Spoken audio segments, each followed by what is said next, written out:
Great. All right. So hello everyone. Hello to everyone that's listening our AMA session right now in Twitter Space, and hello to everyone who will be listening to this later in YouTube. So we're very excited as the CLS team here to welcome Sion and to welcome our CEO of Sion, Claudio. So today we will have a couple of interesting questions and a very interesting topic to talk about. And we're so excited to share with you. So Claudio, I think up to you next. Tell us a little bit about your project and yeah. Yes. All right. Hello, guys. Thank you for organizing this AMA session and for taking part into the video call as well. Because we actually wanted to have a video recording as well, so we can put it on YouTube, so people can actually watch it and see our faces later on. Yeah. So about Sedon, what we are going to do is to, in fact, revolutionize the conventional protocol for crowdfunding. We're also going to be focusing on two main areas from the crowdfunding, which is going to be equity crowdfunding campaigns and the reward-based crowdfunding campaigns.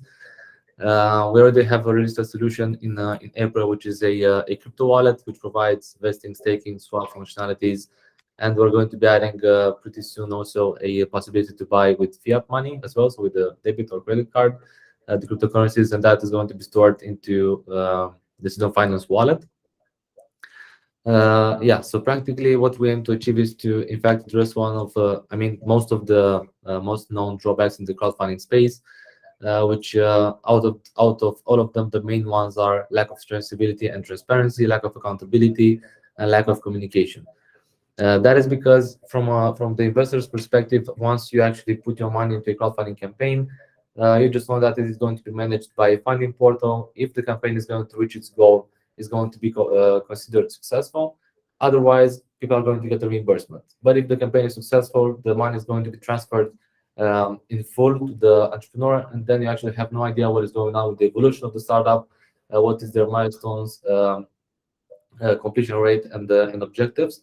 And actually, this is another thing that we want to address and actually change.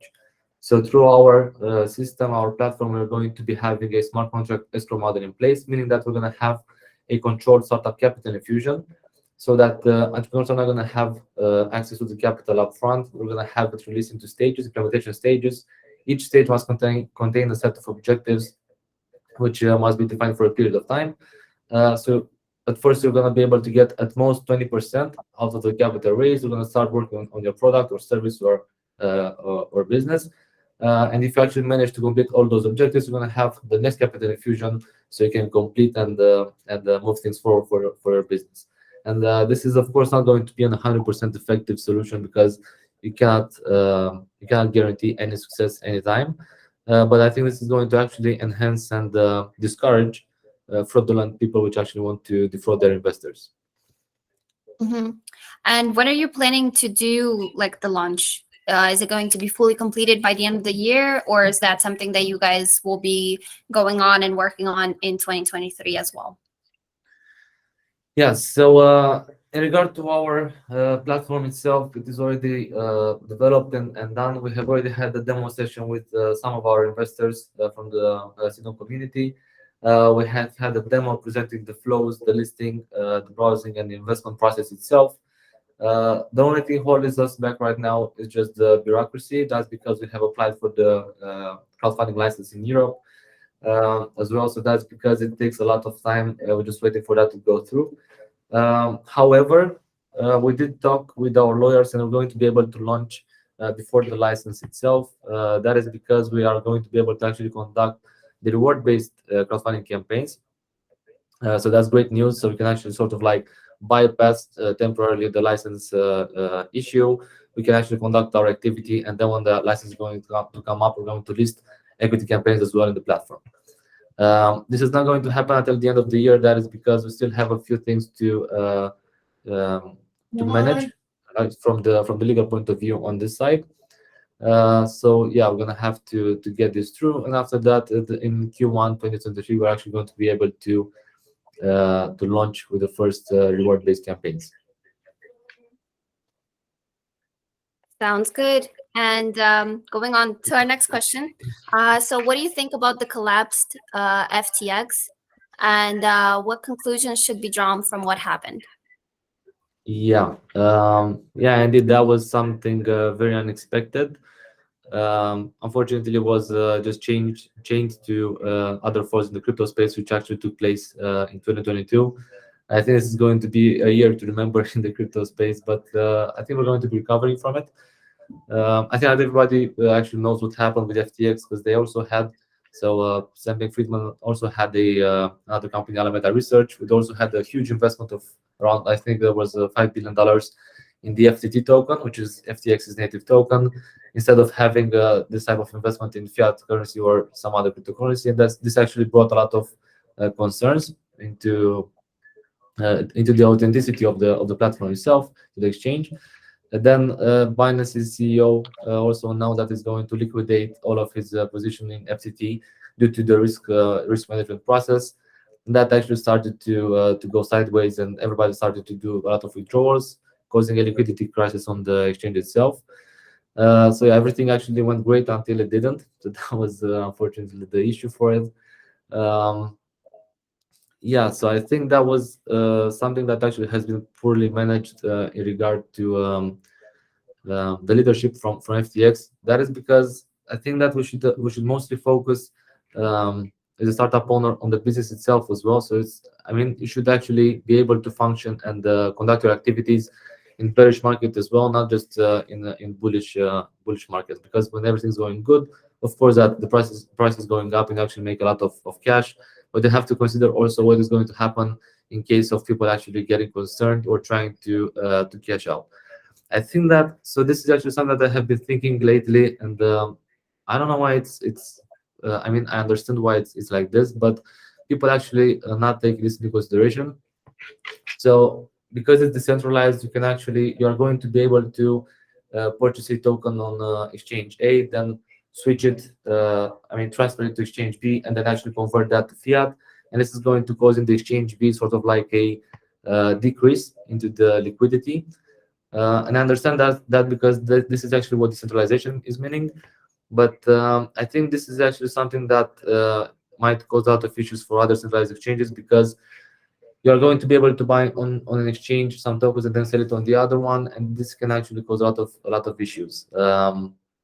So for example, through stock exchanges, this is a bit different. You can also transfer your stocks to a different broker and a different exchange, but you have to go through a lot of processes for it.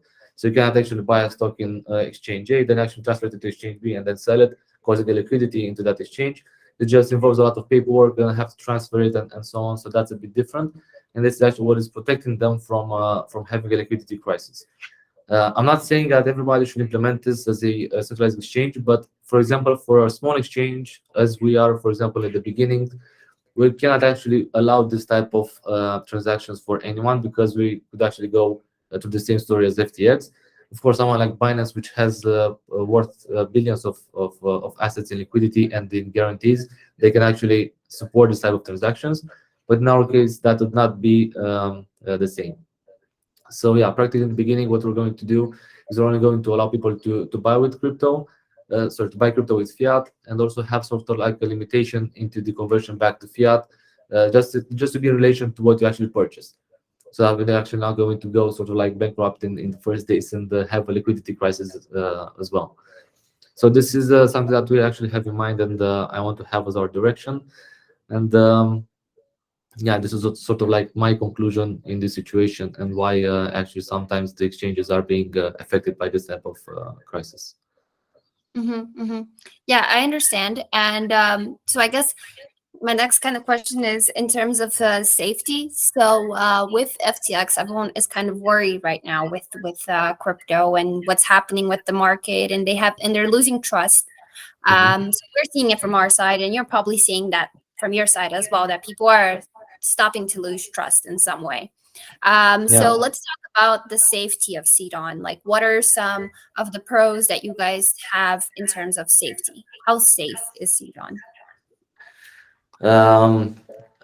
Of course, there's also a risk. So you can't actually, as mentioned before, you can't guarantee 100% safety. but I can guarantee that we actually have a lot of effort put into our security protocols. What we are not doing is that we're not using the staked tokens or the locked tokens to provide liquidity in some other places. So that's just locked and that's it. We're not making use of it in any way so that we can actually put it to risk. Also, we have a lot of course, this is something I cannot actually share with you, but in regard to our infrastructure in our cloud network, it's actually quite secure. We only have access with a limited number of PCs, which are also located in our office. You cannot access it outside the office. It's just a limited set of devices with the private keys and so on. So you can actually cannot, I mean, you cannot actually access it from the outside. You're gonna have to be either in our network or inside the office to be able to access um, the production system itself. So I think that's a very good mechanism for security. Also, what we're looking to have, so the main issue that currently people are having with centralized exchanges is the lack of trust, because the checks are actually managing the private keys for yourself, because you have a custodial wallet, and this means that you only have access to your funds once you transfer those to a MetaMask account or something, or some other non-custodial wallet. And this is actually what we want to have in place as well. So we want to have sort of like a hybrid approach for Sedon Finance, in which we also have the centralized exchange functionalities, but also sort of like mix it with a bit of a DEX functionality. Yeah, that makes sense. So once you said about centralized exchanges, so tell us a little bit how Sedon can kind of combine the benefits of centralized exchanges and DEX. Yes. So as this, I have also announced it. I think it was yesterday no, sorry, last week, not yesterday, in our last video update on Telegram. So practically, what we're gonna do is to try to have a non-custodial wallet as well built. So we're gonna have a native application and also a browser extension in which you're gonna have your non-custodial wallet built by Sedon, so you can manage your own private keys and assets in your own way. In Sedon Finance, of course, we're gonna still keep it as is. So it's gonna have sort of like the checks approach, in which you still have the same functionalities for staking and swapping and so on. But you can also opt for switching to a non-custodial wallet. This means that you're gonna actually have access to your own keys and your own secret recovery phrase, so you can actually manage it yourself. But you're not gonna be able to go back for a custodial wallet. That is because we have already compromised the private keys for the wallet. So we're going to have to set up a new account and a new wallet so that you can actually go back to the previous version. But practically, we're going to have, so to summarize, we're going to have a new solution, which is going to be a non-custodial wallet. People are actually going to be able to connect it to Sedon Finance, either via browser or mobile app. Then you can actually we can actually provide the same services and functionalities to those users as well. But the fees are going to have to be paid by the users itself, because when we are a centralized exchange, we can actually manage those by ourselves, because we have a hot wallet, so transactions are actually going to be internally without burning gas fees. But when you come with a with a non-custodial wallet, you're going to have to pay the fees yourself for transfers and for staking and so on. But I think this is going to be a good direction, because they're going to have their own private keys. They can actually manage them themselves. So we're gonna have to be accountable for their keys. Yeah, that makes a lot of sense. So what would be kind of one advice that you would give to new crypto users, or someone who's just starting, or maybe someone who just saw about SeedOn, or someone who's just listening to us right now? So what would be an advice? This is something I have been saying for about a year now. This was also mentioned part of our ICO, and also when we have also started marketing Sedon. I think that the most important thing to look into a crypto project is the team behind. You're going to have to look for a real life use case for the solution. Because if you're just focusing on something that is built on hype and fear of missing out, then it's not going to last. Because taking into consideration the current situation of the market, we can see that a lot of companies are going down, and that's a very bad sign.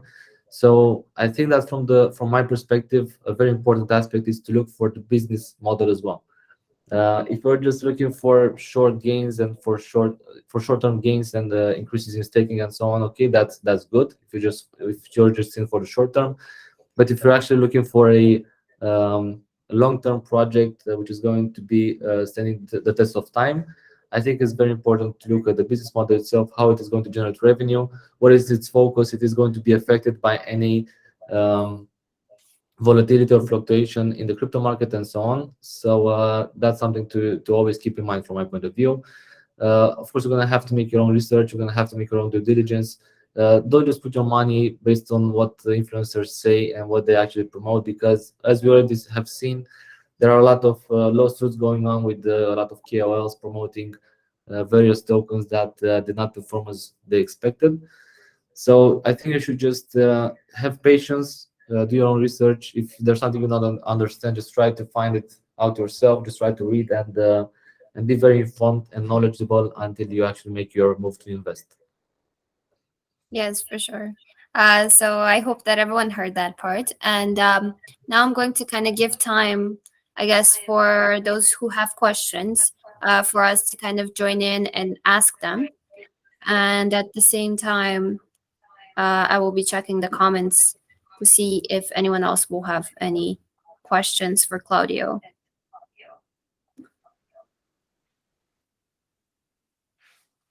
All right. And in the meantime, maybe Claudia, you can tell us a little bit more about the geo of Sedon. Like, can anyone from any place in the world use it, or is it something that's more closed? Yeah, sure.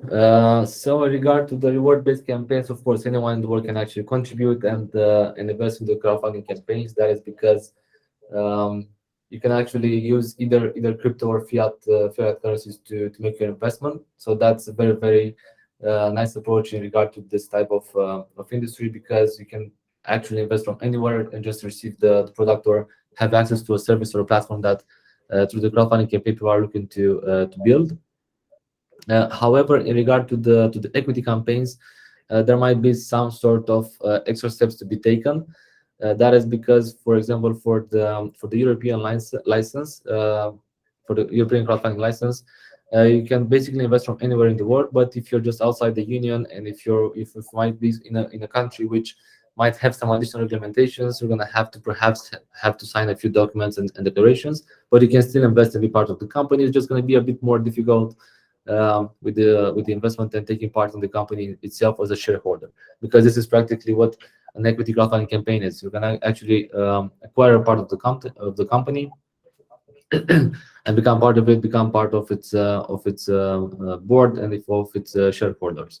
Of course, in Europe, we have something special for the crowdfunding equity campaigns, which is called a special purpose vehicle, which is sort of like an intermediary company which is being set up for the crowdfunding campaign, because for the business itself, which is trying to raise funds, it's going to be more convenient. Because instead of, for example, asking for votes and decisions for, let's say, 1,000 individuals that have put their money into the crowdfunding campaign, you actually have the special purpose vehicle, which the people are actually acquiring shares from that type of entity, and then the entity itself acquires a part of the company. So it's just one point of communication, and then inside the special purpose vehicle, you can actually make all the decisions, just vote and do everything internally, and then you can actually decide to do something with the company itself. So the company share board of the company's board of managers are not going to have to actually ask answers from everyone involved in the company.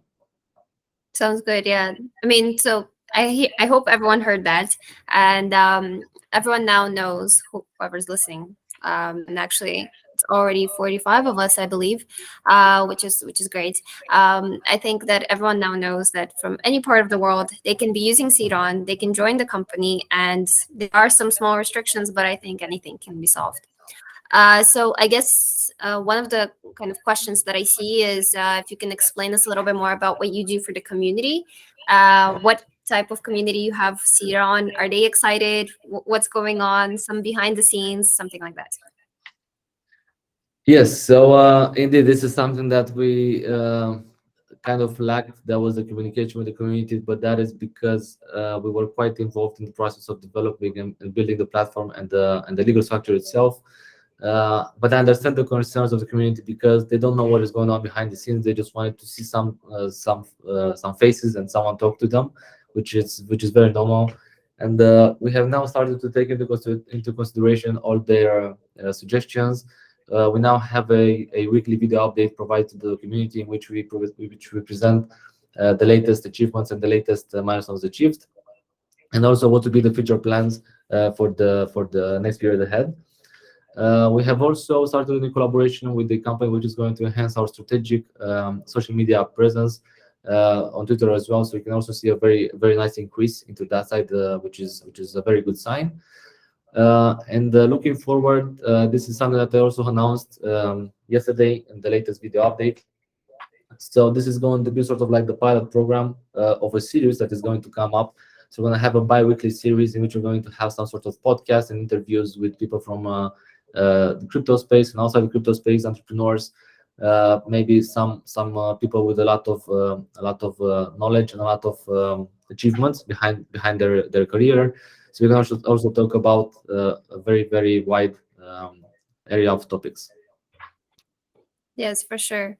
So I think it's a very good kind of closing end to our AMA session. We talked a little bit about everything. So to kind of close it up completely, what is some, I guess, advice, not really crypto and not really in an investment, but on this beautiful Thanksgiving Day, what's some advice that you would give to all those people listening, which is actually already 45 of us? Yeah. So I would just like to advise anyone to be open-minded. Try to always actually try to pursue evolution, and you're just gonna have to work on yourself and try to be the best person you can actually be. Try to always look back at yourself and try to think about your mistakes. Try to reflect on it. Just try to identify what would be the issues and the problems that you have faced. Try to identify the solutions for it, and then have like this sort of exercise until you become the best version of yourself. I think that you're actually, if you're looking back at yourself 1 month, 3 months, or 6 months ago, and if you're saying that, hey, I was so smart and that was a very good thing from my side, I think it's wrong. You're gonna have to. I mean, this is actually what is working for myself. I just like to look back and think about the mistakes I did, and also try to see and understand why I made those mistakes, and try to become better at doing it. So yeah, this is my advice. And also, I think that an important aspect into the evolution of a person is humility. You're gonna have to actually accept everyone's opinion. You're gonna have to accept everyone's feedback, and just try to work on it, and try to understand why people are saying that about yourself. Because if you're just the smartest person in the room, if you're acting like the smartest person in the room, you're gonna have to lose anyway anytime. So this is sort of like the advice for myself, my past self, and for anyone listening right now. Yes, for sure. What's the one thing that we should be looking forward to hear from Sedon in 2023? Successful crowdfunding campaigns, expansion to Middle East, and great things ahead. Okay, perfect. Okay, thank you guys so much. Thank you, Claudio. Thank you for everyone that joined. I think it was a true honor for CLS and for Sion to participate in this AMA session. As we said, we will have the recording on YouTube, so you will be able to rewatch it and to rehear some of the stuff. Yeah, once again, thank you so much for joining. It was a pleasure. Have a good one. Likewise, thank you guys for organizing it, and have a great day.